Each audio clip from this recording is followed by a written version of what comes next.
I'm Izzy, and on today's episode of the My Career podcast, we have Lauren and Victoria, who are both from Forvis Mazars, working in the tax team. They talk about Lauren's experience of being an apprentice, Victoria's experience of being Lauren's manager as an apprentice, and all of the tips, tricks, and advice that they're giving you into getting an apprenticeship and how to succeed in your journey in doing so. So tune in to find out about their journeys so far with Forvis Mazars. So Lauren, please introduce yourself. I'm Lauren, I'm a corporate tax apprentice at Forvis Mazars and I've been there just over 2 years. Cool, and Victoria? I'm Victoria. I am a manager at Forvis Mazars in corporation tax. I have been there around 6 years. Nice. And Lauren, you are doing an apprenticeship with Forvis Mazars. What made you decide to do that over university? I didn't really fancy the uni lifestyle. I quite like a routine. And I really wanted to get involved with work straight away and work within a business and have that London experience. I thought an apprenticeship would be a good experience. And from researching apprenticeships, you can still have a social life and be a part of a team, and you're an apprenticeship with your cohort as well, so there's plenty of people your age also at the firm, so it's not like you're missing out on the social side either. Yeah, and did it take you a long time to kind of apply for apprenticeships? Like, how was that process for you? I know for some people it can be quite challenging, and a lot of people do apply to a lot of apprenticeships, and I was quite lucky that Forvis Mazars was the second one that I applied to. Okay. But throughout the apprenticeship interview process, I found that it was the one that most closely aligned with my values and the one that I was most interested in hopefully getting the job, and then I received my offer and amazing. Happy to work. And how did you find the application process in general? Because a lot of young people find it quite a stressful time in terms of all of the stages, and they don't feel like they're maybe prepared for that. How was that experience for you?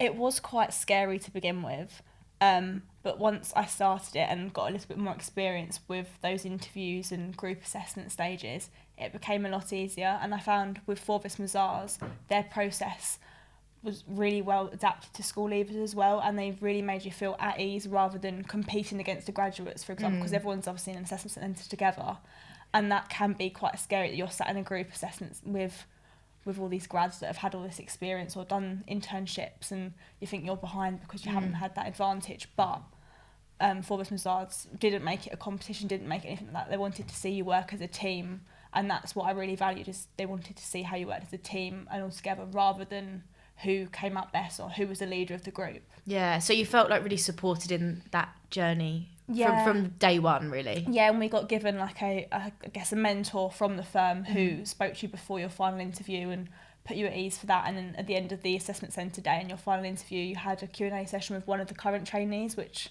was able to ask more questions and find out a bit more about the day in the life and different things they had in the London office, and how the day-to-day role varied. Cool. And Victoria, what value have you seen apprentices bring to your team?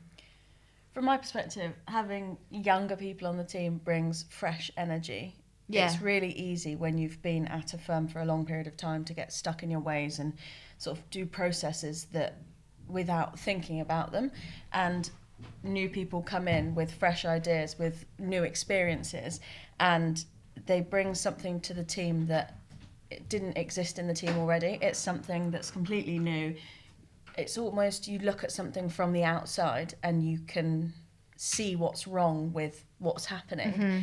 Whereas when you're inside the process, you can't actually see the issues that might arise during the completion of a process. So lots of new energy, fresh faces, lots of nice socialising. I love socialising with the school leavers and grads. Yeah. Getting to know new people, and it's a different kind of person to have in the team. Yeah, and how do you support them on that journey? Because I think going from school to work is such a massive transition that perhaps maybe isn't talked about enough. So how have you supported those young people within your team to really develop and settle in at Forvis Mazars?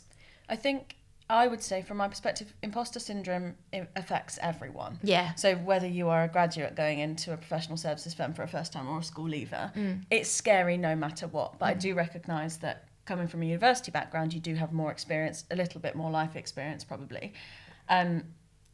It's really about making people feel part of a team as soon as they arrive. Mm-hmm. So we do a lot of events when people first join to really create that team spirit.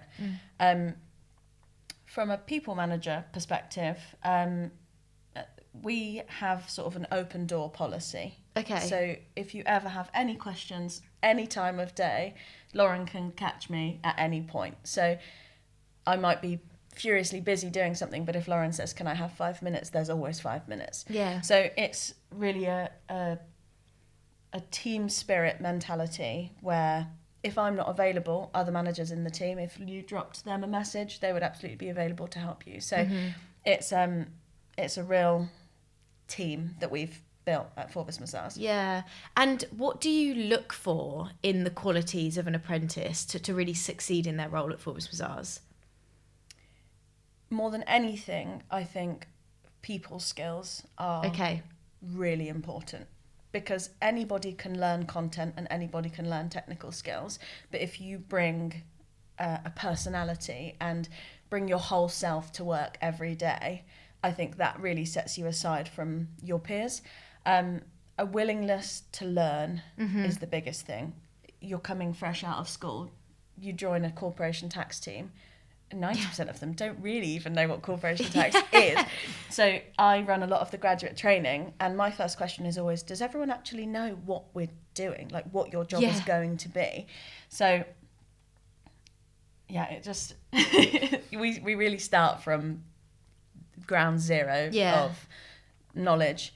And if you are willing to learn, we are willing to teach. Every manager in the team, every partner is willing to help you learn and develop, because you are our biggest asset. We want good people in our team that are coming up through the ranks.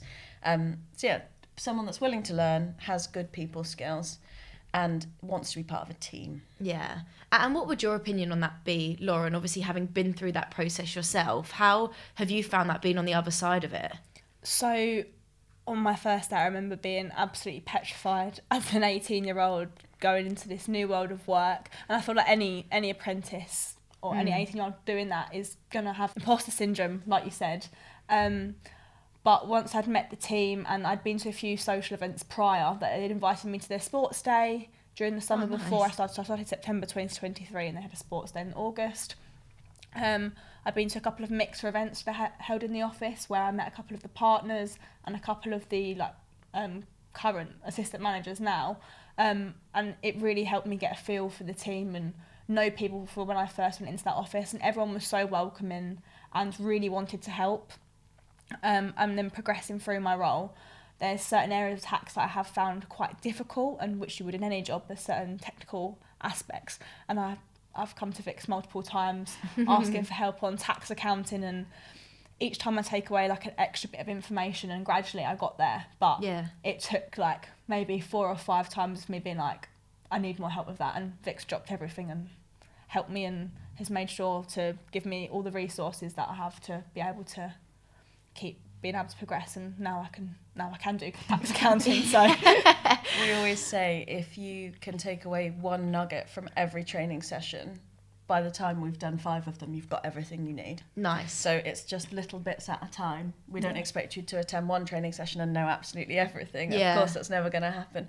But if you can take away one thing at a time, you are on the right path. And even when it's been different clients, you've always been willing to help, which has been nice, because I find every manager works in a different way, and one of those managers will work in a similar way to you work, and then going to that manager for that bit of help has sometimes been more helpful, because just because knowing how it is the way you work, it's easy to pick up sometimes, or if I don't understand it from one manager, I'll ask someone else. And by using the whole resources, then it's been a lot easier to pick things up, and like Vic said, everyone is willing to help and wants to help. And now I've got to the point where I'm becoming a reviewer on more of my clients, and I'm helping a lot more with the new grad intake, because I want them to feel as settled as possible, because obviously I know how scary it is when we're beginning to get. So before me, there was quite a big gap between the last school leavers. I think in the London office, maybe been 4 or 5 years. Wow. So coming into that, I wanted to make sure all the school leavers post my intake had all that support and had this communication with someone before. So I've been lucky enough to help out with that and make sure they feel settled and are happy with that, and then have helped with a bit of their training and just making sure that they're all right. So hopefully we try and eliminate as much of that imposter syndrome as possible. Yeah, for sure. And you've touched on the culture of Forvis Mazars there being very much about, you know, the people and the team. Is there anything else that you'd add to share with someone who might be considering joining Forvis Mazars about the culture? Like, how would you describe it? It sounds really cliche, but I genuinely, wholeheartedly believe that our biggest asset is our people. Yeah. You are nothing without your team. And I think at Forvis Mazars we strike a real good balance between, yes, we have to work hard. We all know that. Any job that you go to, any apprenticeship that you go into, you will have to work hard. But having the right people around you to support you when things feel hard is what's really important. I think another thing about Forvis Mazars that stood out for me when I was applying is it's genuinely diverse. Mm-hmm. So, for instance, the head of tax is a female. She's on the exec. And I think in a lot of firms, there is still a huge male dominance in leadership, and particularly in tax leadership. But at Forvis Mazars, we are lucky enough to have a female head of tax who also sits on the exec. So I think a real, genuine diversity amongst the teams, not just in tax, but across the firm, actually.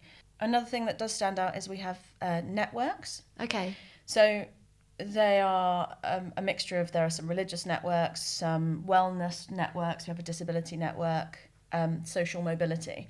So for groups of people that perhaps are in some places not as well included, we have networks that make sure that does happen, and it happens really naturally as well. So the networks host lots of events. We had Diwali not so long ago. We had an iftar where lots of people who were part of the Muslim network and also people who weren't broke fast together on a day of Ramadan. So yeah, we really make an effort to include everybody. Yeah. And what would you say to that, Lauren? Obviously coming into the organisation from a school into work, how have you found that culture piece? I think when I was applying for apprenticeships, a lot of firms say, oh, it's the people, it's like it's great culture. Yeah. And you never really get, I found that from applying for other apprenticeships, you never really got that feel of it. Okay. But as soon as I started to prep for Forvis, I felt included and I felt supported. And so that gave me a bit of an insight into actually what the firm is going to be like, and that their values are what they say they are. And from going into that role and being a part of a team and being given so many opportunities as a school leaver, which I never thought I'd get. For example, I've joined the Community Champions in London, which is helps with all the charity events around the office and help organise events for different teams. So for the tax team, I organised for us to go to Woolworth Gardens to do like a community volunteering day, which was really nice, and it got the team out together and giving back to the local community, which was really nice. And to be able to have opportunities like that so early on in your career, and being able to have conversations about career progression so openly, and what the next stages are post qualifications, and how they're getting supported through those qualifications and post qualifications, I think is really important, and I've had that throughout my whole time. Yeah, and I think that's really important to highlight in the fact that you don't just do your job, because I think that's a big misconception about apprenticeships, is that, you know, you do your job, you leave, and that's it. And that's why people may be swayed towards university, because you get the whole social piece. But the opportunities that you get given as an apprentice are no different to anyone else in the organisation. If not, you're probably pushed to do more, to meet different people and to really kind of progress in your career. So it's great to hear about all of the things that you've done kind of outside of your day-to-day role, I guess. And I just want to pick up on something that you mentioned there, Victoria, around your head of tax being female. And obviously professional services, you know, finance usually is quite a male-dominated sector. How have you both found that as being women in this male-dominated field, would you say? Well, for me, I don't think I have faced any challenge that would be associated with being female. I think the opportunities that we are given are very much equal to the opportunities that the males in our team are given. And as you say, having that leadership team being headed up by a woman, I think that really is a good role model for us. Absolutely. To say you can go on to achieve anything at this firm, and you can even end up as head of tax and sitting on the exec. So for me, no, I haven't felt any sort of disparity between the opportunities. Yeah, and what about yourself, Lauren? I think first starting the role, I was scared Okay. that maybe there was a possibility that there could be. Well, I joined, and all everyone in my cohort for corporate tax for the London office was male. Okay. So I was a little bit worried on like not having that like cohort feel, or like having enough go and like in the same like pathway as me. But it was something that I look back on and think that's such a silly thing to worry about, because I've never faced anything like that through my time at Forvis Mazars. And I think, as you said, Fix, that whole having a female leader in that position, and having partners in our team who are women who have come as a school leaver and progressed through to partner, really makes you think that there are people in the team who you can look up to and be like, their pathway was like mine, I can progress as well as they have, and that they're willing to support that as well. So I wouldn't say that I've had any challenges with it at all. Yeah, that's great to hear, because I do think a lot of young girls perhaps, see, well, this is why we do things like this, right? To share that message and to make sure that people don't feel like that. But I do think there's a few misconceptions and stigmas out there at the moment which we obviously want to shoot down with activities and podcasts and events like this. So thank you both for sharing that. And Lauren, I want to come back to you on kind of your journey in the last 2 years. Yeah. What would you say has been the biggest challenge that you've potentially faced, and how did you overcome that?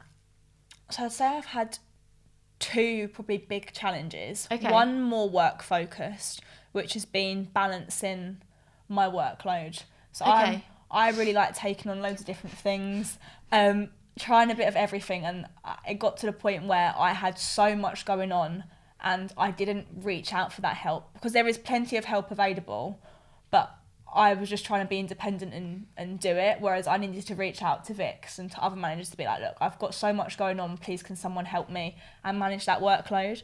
But now I'm in a better situation with it, and I know how to manage my workload. And I guess coming from school, there's a skill you don't have as much because you're not balancing work, studying, whereas you just go to school, you do your studying for those subjects, whereas you've got a lot going on, but I've been grateful because I've been able to try these different areas, and now I know what I'm interested in and how to balance my workload and how to approach those conversations with the managers about how I need to shuffle my workload, or how I need to maybe move things back a week, or if there's any flexibility.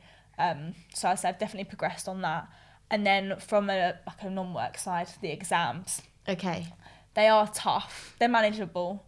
They're tough. And I failed my first exam twice. Okay. And I felt that really, it took a toll, because then I was really nervous then going into my following exams thinking, oh no, what if I fail this again? Or I'm not good enough to do these exams. Like I just no matter how much I revise, I just don't seem to be able to get across this hurdle.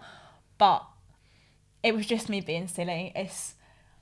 They are hard, but they're manageable, and as long as you put the work in and you utilise the support, so that we have an extra 5-day study leave you can have. Your managers are very flexible, especially around when you have exams, about your workload and making sure you do log off at 5 p.m. Yeah. And that other people can pick up the work if need be, because you've got exams and those are important to get through to progress your career. So I think after that hurdle, I've not failed any more exams since that point. So, touch wood, I don't. You won't. You've got it. But but having that support to get me through failing those exams, I've had so much support and help. And I think where there hadn't been a school leaver in a while, no one had sat the AAT, which is what I sat, and that exam. So it was a bit harder for that help. So now I want to make sure there is that help going forward for current apprentices, so that there is that like closure of that gap, so that they have people they can come to if they are struggling with the content in the exams, or they don't want to go to their cohort, their tutors, that they can come to us as a team and be like, can someone help me with this? Or if they're worried about exams, so I think that's the big thing. I didn't reach out for that help, and I should have reached out for that bit of help. But other than that, I don't really think I've faced any big problems. Yeah. And I think that the challenge there that you had about reaching out for help is something that just comes from not being in that environment before. You know, you don't know what you don't know, and you know, you don't want to look silly or you ask a silly question, but that's just getting into the workplace and understanding how it works. Like, I remember on my first day of my apprenticeship, I didn't know if I'd go to the toilet, you know, because you just don't, you can't do that at school. You can't just walk out. Lauren and I regularly have conversations where Lauren's message starts with, "Can I ask a question?" And my answer is No. always, "Of course you can." Is it a silly question? Because to me, the only silly question is, do you mind if I start half an hour earlier tomorrow to finish half an hour earlier? If you're asking me a genuine question, no question is a silly question. But if you need to start and finish half an hour earlier, that's absolutely fine. Yeah. Of course it is. And I say quite often to our school leavers, this isn't school. You are an adult. You're in an adult working environment. You are in charge of your career. I'm not telling you what to do on a daily basis. No. Lauren and I probably touch base every day, but I don't know what Lauren's working on all day, every day, because we don't work on the same things all the time. So it really is a lesson in self-motivation, regulating yourself, learning how to say no. And that's the hard part. Lauren's biggest challenge since you joined, as you say, is being a yes girl. Lauren wants to try absolutely everything, which is what we encourage enormously. But there comes a point where saying yes to everything actually makes you feel stressed and anxious and under pressure, whereas we can say yes to everything, but let's stagger the yeses over 6 months rather than a 2-month period where you've got everything crammed into a tiny period of time. So learning to say no is tricky, because at school, if someone asks you to do something, You can't say no. you can't say no. You have to say yes. Whereas if I say to Lauren, "Oh, have you got time to squeeze this in?" If she says no, that's absolutely fine, because somebody else in the team will have time to do it. Yes. So it is a real development of skills when you come straight out of school into the professional working environment. I much prefer someone to learn those sort of softer social skills in the first year than become really good at tax, because anyone can be good at tax. Yeah. And how would you say, Victoria, you support the apprentices in balancing that responsibility, but also giving them the opportunities to do everything that they want to do? Like, how have you supported Lauren in that, but also like the rest of the team, I guess? So I would say that we start by giving small pieces of responsibility. Okay. So it's sort of responsibility given in perhaps a bit of a phased approach. So at first you end up working on everybody's clients with every different manager on smaller tasks, but you're not actually responsible for any of that. So I might give you a small task, you'll send it back to me, and you never see that task or that client again. That would happen probably in your first 6 months. And then after that, you would probably be allocated to a small group of clients as being sort of the main junior assigned to that client. But that's still really guided by the senior and the manager that you're working with on that. And then I would say after about a year, when you understand the process from start to finish, you're then allocated a group of clients that you look after and you are the main point of contact for. Okay. And there is never a time where you are the only person that's looking after a client. Manager is always on hand, partner is always on hand. There's support there all the time. And I always say, if you have signed something off and I've signed it off, trouble comes downhill. Yeah. So if anything has gone wrong or there's an error in something, whoever signed it off last is the person that will deal with it. So if you've signed something off, then I've signed it off and there's an error in it, that's my responsibility. Okay. So there is always someone there to protect you. We have review processes for a reason, and let's face it, we're human. Mistakes do happen, absolutely. Errors do happen, and we really recognise that nobody's perfect. You're not going to get it all right, and I don't expect you to get it right in your first 6-12 months. And getting it wrong is part of learning. You learn by doing, you learn by getting it wrong, and the most important piece for me is feeding back to people what went wrong and how we can make it go right next time. So yeah, that's, I think, the support of knowing that there's always someone in your corner no matter what's happened. Is really important. Have you felt that as well, Lauren? Yeah, Yeah. I've made many mistakes on tax computations, be it like a silly mistake where I've just missed something, or a large mistake where I didn't know where something was treated and I've changed a tax treatment wrong. Yeah.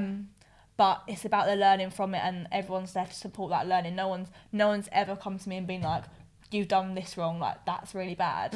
Everyone's gone, this is not quite right, this is how we fix it, this is a learning point going forward. And then I've implemented that in my next tax computation. And when I started out, I used to get emails back from the reviewer with like a list of points of what to do next time, and I made note of these, so next time when it came to doing it, I made sure those were the first things on my list that I did, so those mistakes didn't keep happening. And I think it's about the learning process of that.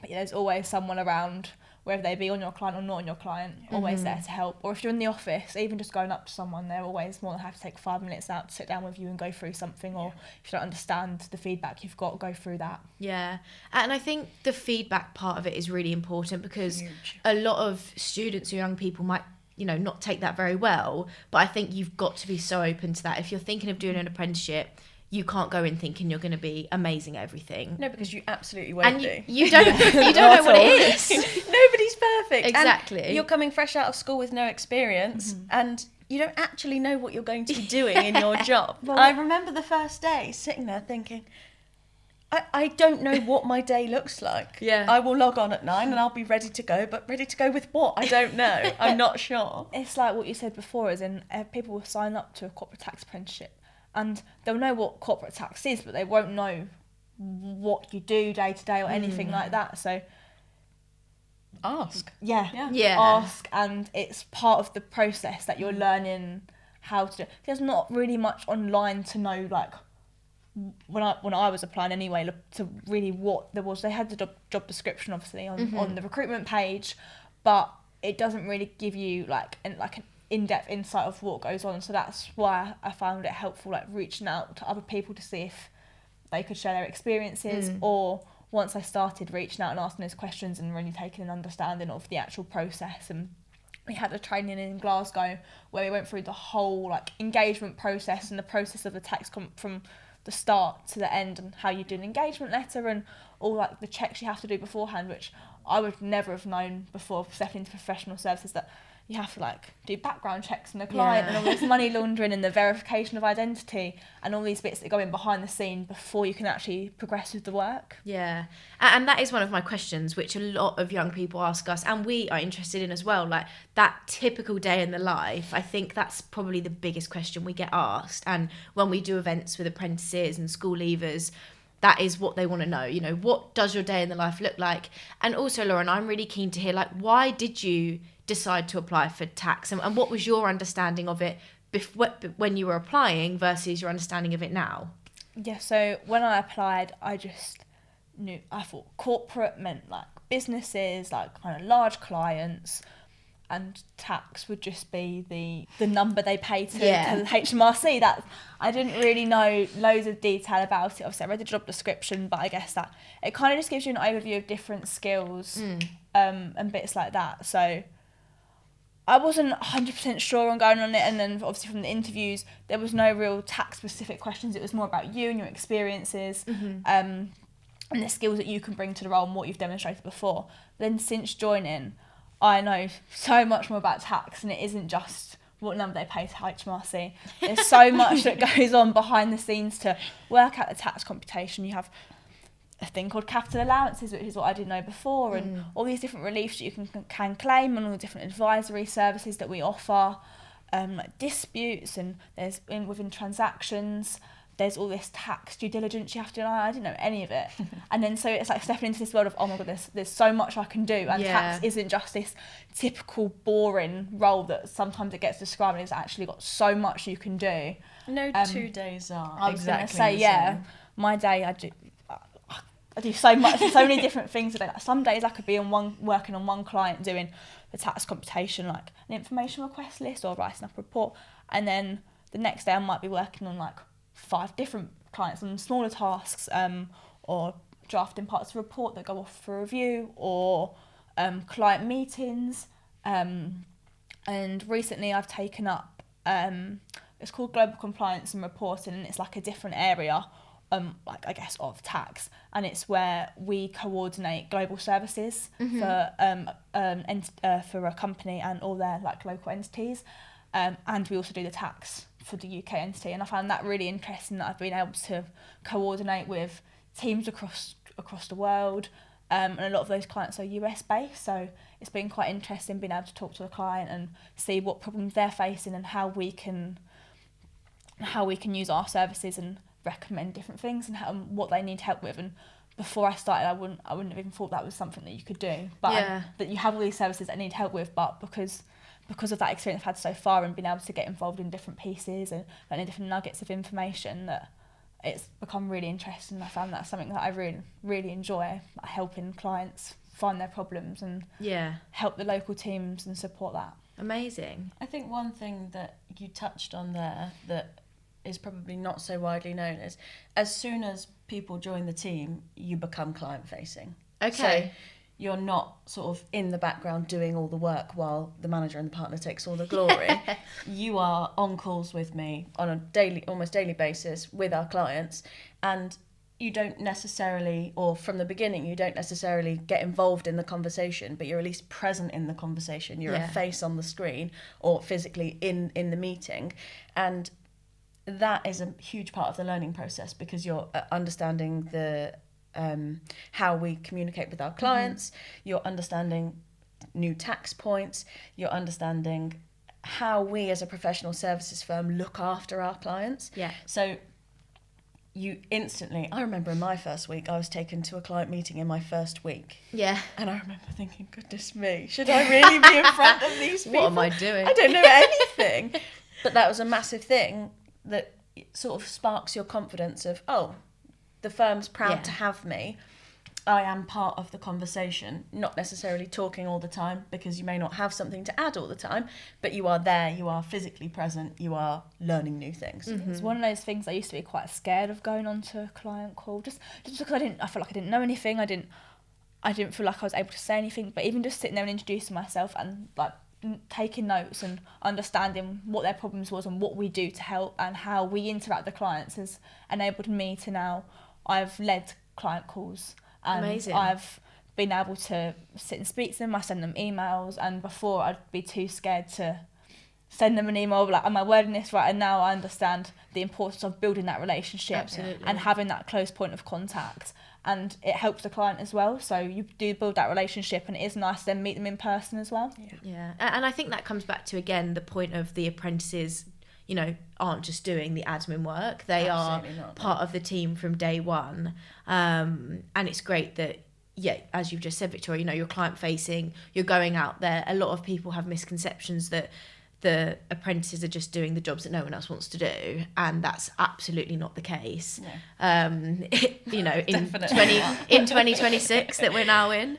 And Victoria, I just wanted to ask you about kind of opportunities. What other opportunities can apprentices expect outside of their day-to-day role at Forvis Mazars? So we've touched on kind of the community aspect of it, but is there anything else that you would say you would advise apprentices get stuck into, or something that you've seen, you know, Lauren or other people in the team do? Yeah, Lauren's really good at doing what I call the extracurriculars. Nice. Lauren gets, if there's an opportunity, Lauren's stuck in. And I think it's really important to say that the opportunities are open to everybody in the team.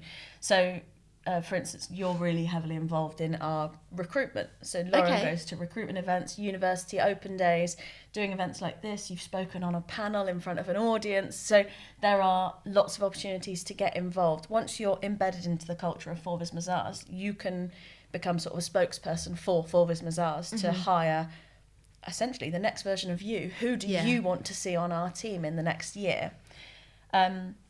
Obviously, there's the social stuff that Lauren's mentioned, the charity work that we do, the networks, the cultural events that we do.